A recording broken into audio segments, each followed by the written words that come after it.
What is going on, everybody? It is Radex here, and today we have another Fortnite mobile VOD review. Today we actually have our first review coming from the North American region, but it is slightly different. It might not be what you expect. We will be VOD reviewing E11's mobile player Balle, who is actually Danish and plays in EU. This means he won NAE East on 100 to 120 ping the whole time. Now, playing on that ping and qualifying for round 2 is a challenge in itself, in a sense, and therefore that makes it so much more impressive that Balle and his great planning allowed him to win $1,000 and NAE East entirely on that high ping threshold, proving something could be done and also making a statement about himself being quite a smart player. Let's get right into it. So first of all, what you guys saw earlier was Balle taking that spawn fight. It was very easy. His opponent didn't know how to land, and Balle just landed directly on a chest. There wasn't much to cover, but here, it's one of the lesser occasions where Balle actually seeks out an early game elimination actively. He's feeling confident, he's got a great loadout, and he's waiting for that laser. But he is spotted by an enemy who just manages to see him over the rock. And Balle, being a smart player in himself, prioritizes positioning. He knows that this fight is slightly dangerous. There could be somebody that third parties, as there are a lot of buildings around. People could be pushing north from Frenzy Farm and a person looting out Orchard. So Balle chooses to reposition himself, farms out metal on the bridge, and manages to get center of zone. He chooses actively not to build, and now you guys should follow the white arrow. Balle was center zone previously, and now instantly he's making the same rotation to center zone once again, showing how much he prioritizes positioning when playing on a higher ping. So what Balle ends up doing is finding this area in the center of the map where he is able to build up on this metal base, prioritizes reformability, and now he has all of that extra metal that he could implement into this base, and now he's set up on a power position at the center of the map for free. Now that we've established that Balle's game plan and a trend that you can find it in his gameplay on NA East is playing center of zone so he can rotate less, and there's less of a chance overall of him getting caught in a fight, which he is obviously at a disadvantage of if his opponent is on NA ping.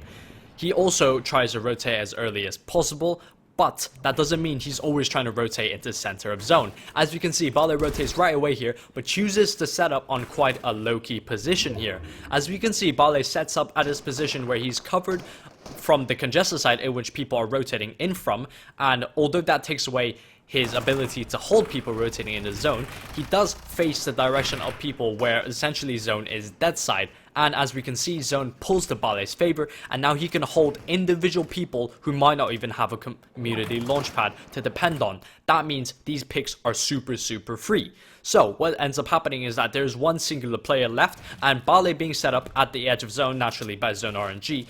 By default, Balle is able to actually fully pressure this player without him potentially risking getting killed from a player nearby to him, because there's a small likelihood that a player will actually drop down onto Balle and try to kill him. Balle spots the sloppy tunneling from this opponent and is able to catch him completely off from his missing wall.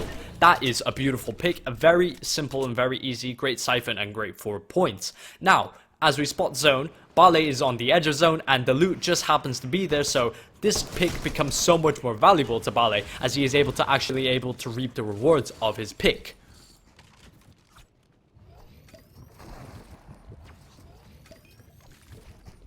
What we spot from this point onwards is fairly standard. Balle manages to actually do a low one-man pad into zone, and he chooses to set up once again at a position where he's able to get that full big pot off. Now, something important to note is that Balle doesn't choose to full sand and full tunnel. It is still 6 zone. He got an earlier impact frag, and right now he is currently very healthy on materials. He still has 330 metal, and he still has a full inventory of wood. What he does is positions himself so that he can use his Groner minigun more effectively. So what he does is he goes one up from lower mid ground, and so he can pressure low mid and also low ground as a whole. It just allows for the playability to be a lot better. And as we see, zone pulls far again, and Balle with that extra launch pad actually launches far. He intentionally builds out too, so he has more leeway, and now he can full hold with his minigun, using it to his maximum potential, and he does manage to get a few frags here. He does get slightly greedy and he overpeaks and gets slightly punished, but that's when him building these 2 boxes comes into play. He has a lot more playability with them. It's a huge safety factor, and what the second box does is saves him from being completely pressured by the rest of the server. If somebody does spot that he is low, he just got lasered, and he was taking his time to heal up. What we see in Balle's win here is fairly standard as well. He still executes the same game plan. We see that he's come up with a theory that works and he's trying to stick to it. He was at center of zone just now. The next zone has just pulled and it goes further north. So Balle then chooses to position himself further north. You might be thinking Balle doesn't have a lot of loot, his loadout isn't looking too healthy, he doesn't have that much ammo, but that's when things come into play. His earlier rotates allow for him to get more loot here and there, and so he's able to steal houses along rivers, and also he's able to get this house here, which allows for him to upgrade his AR, get a few more med kits, get a bit more ammo, which is super crucial for pressuring. The rest of what Balle does isn't too complicated. He once again tries to set up at the middle of zone. By sacrificing positioning slightly to get a bit more loot, Balle isn't able to claim a complete center of zone right away, isn't able to get onto the hill where he, I think, initially wanted to position himself, but regardless, he's still able to get quite a center position. So what ends up happening is that Balle is now... So we once again see Balle in the center of the zone trying to minimize the amount of distance that Balle actually has to realistically rotate. So he also, one reason for him being so center and being so protective, not opening up and rotating right away, is to minimize the amount of damage that he could be taking. He doesn't want to be server focused for late rotating because he only has 150 effective health. He only has 3 med kits and 5 minis. He doesn't really want to spend anything. So Balle will try and get into zone as early as possible. This is a trend that we've been seeing, and it is slightly smart for playing on higher ping, as it lessens the chance of you getting completely server focused. It's a lot harder for you to be server focused when the server is still so spread out.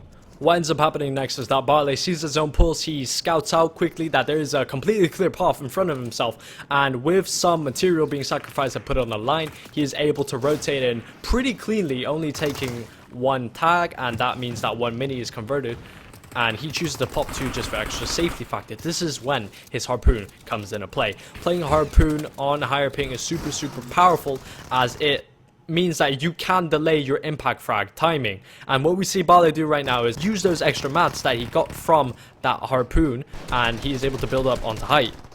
Zone pulls in Balle's favor, and what ends up happening is that there is no community launch pad dropped onto the other side of the zone, and since it crossed the ocean, every single person who tries to rotate on foot dies. Zone pulls more north, and Balle notices there are some old builds over there, so he doesn't need to pad or build over right away. So what Balle's main focus now is to eliminate and pressure the server. So with this high position and great tracking, Balle is able to take out quite a few people and get quite a few people low as well. And as you can see, the rest of the server cowers below him.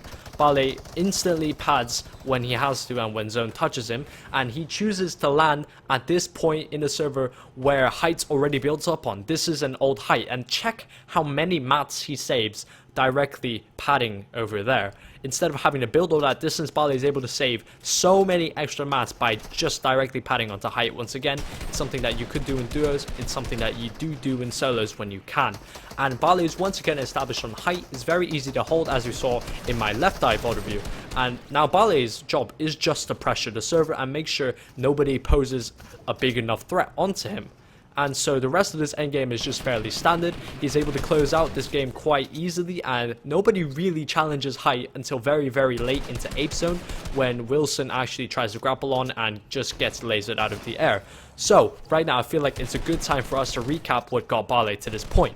Early game, he chooses to play very safely. It's very important for anybody, whether in round 1 or round 2 of the cash cups, to have a safe game plan where you don't die of spawn, because every single match counts. During mid game, Balle chooses to play center zone and quick rotations in order to avoid taking these awkward fights that will just compromise his positioning or compromise his material situation. And during the late game, Balle plays this playstyle where he tries to conserve as many materials as possible and tries to set himself up, but also maximizing his heals over frags. Hope you guys enjoyed this rather fast-paced VOD review today, and make sure to like, subscribe, and click the notification bell, and I'll catch you next time on this channel.